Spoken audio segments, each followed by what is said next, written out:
जय हिंद फ्रेंड्स, आप सभी का स्वागत है आपके अपने YouTube channel Pramod sir Varanasi में। फ्रेंड्स, देखिए रिजल्ट आ चुका है मुख्य सेविका का और इसी के जस्ट पहले आया था उत्तर प्रदेश पुलिस का। और इसमें देखिए जैसे मुख्य सेविका का रिजल्ट आया तो इसमें कुछ घरों में खुशियां तो आई, लेकिन कुछ घरों में खुशियां छीन भी ली। और उसी प्रकार उत्तर प्रदेश पुलिस का भी रिजल्ट अभी रिसेंटली 2 दिन पहले ही जारी हुआ और इसमें भी कुछ स्टूडेंट्स को खुशी मिली तो कुछ को दर्द मिला। देखिए कोई भी एग्ज़ाम जब हम या आप देते हैं तो ऐसा नहीं कि हर एग्ज़ाम में सफलता ही मिल जाए। और लाखों एस्पिरेंट्स रहते हैं और वैकेंसी जितनी भी रहती है सब अपना प्रयास करते हैं उस वैकेंसी के लिए, लेकिन फिर भी कहीं ना कहीं तो कमी रह ही जाती है कि या हमारा सिलेक्शन क्यों नहीं हुआ।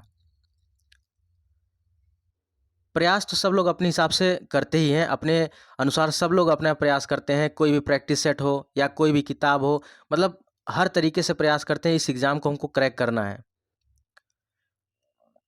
लेकिन किसी कारणों से एग्ज़ाम नहीं क्रैक हो जाता है और एक लंबा समय बीत जाता है तो बहुत दुख होता है उस चीज़ का, क्योंकि कोई वैकेंसी उत्तर प्रदेश में कंप्लीट होने में 3 से 4 वर्ष लग जाती है फाइनली कंप्लीट होने में।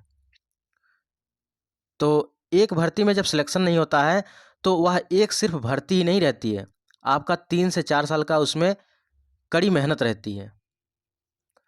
तो दुख होना लाजमी है क्योंकि समय भी जाता है और क्योंकि समय दोबारा नहीं आ सकता है। पैसा तो जो जाता ही है, पैसा किसी तरीके से इंसान आज नहीं कल कमा ही लेगा, लेकिन जो समय जाता है समय कोई नहीं लौटा सकता है। और जो वैकेंसियों का प्रोसेस होता है ये बहुत ही गलत तरीके का है कि समय बीतता चला जाता है, वैकेंसी 3 3 साल 4 4 साल में कंप्लीट होती है। और इसका एक क्राइटेरिया होना चाहिए भाई, 6 महीने में 7 महीने में साल भर में वैकेंसी क्लियर हो जानी चाहिए।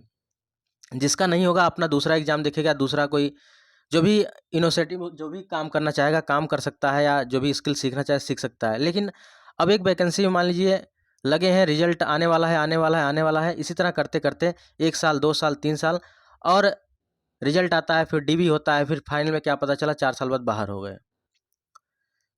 तो उस दुख को केवल एस्पिरेंट्स ही समझ सकते हैं और कोई नहीं समझ सकता है।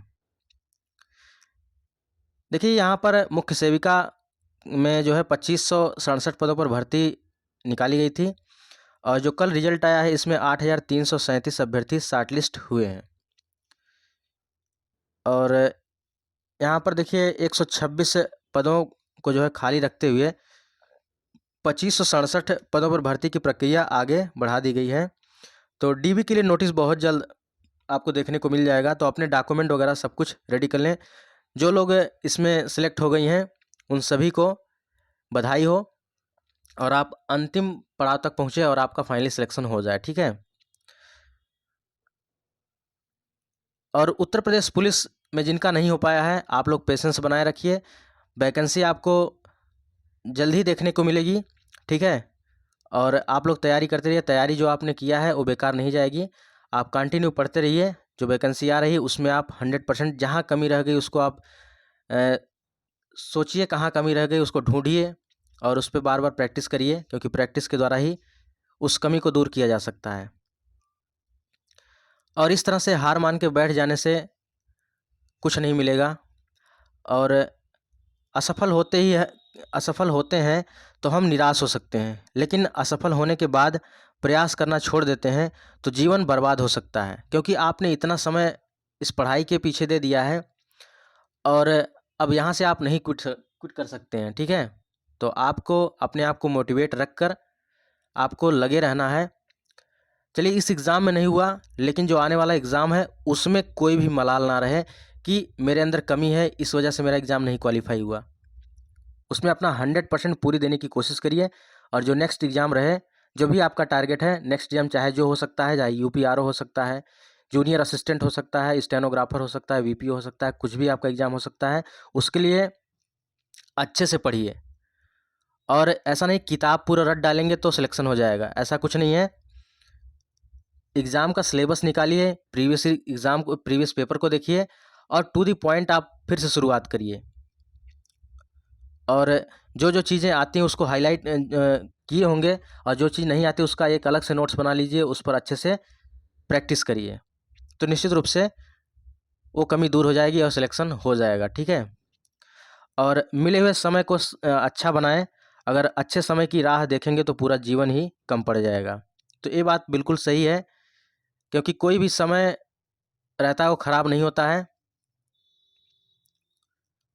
और आपका हाथ पाँव सब कुछ सही है तो आप आगे जीवन में बहुत कुछ कर सकते हैं। ठीक है, समय उसको ख़राब बोला जाता है जो हाथ पाँव से नहीं चल पा रहा है और उसके बाद कहीं कुछ भी डैमेज हो गया, ठीक है, तो तमाम ऐसी चीज़ें होती हैं, तब उसका समय ख़राब होता है। लेकिन आपको ईश्वर ने सही तरीके से रखा है, तो इसके लिए ईश्वर का धन्यवाद करिए।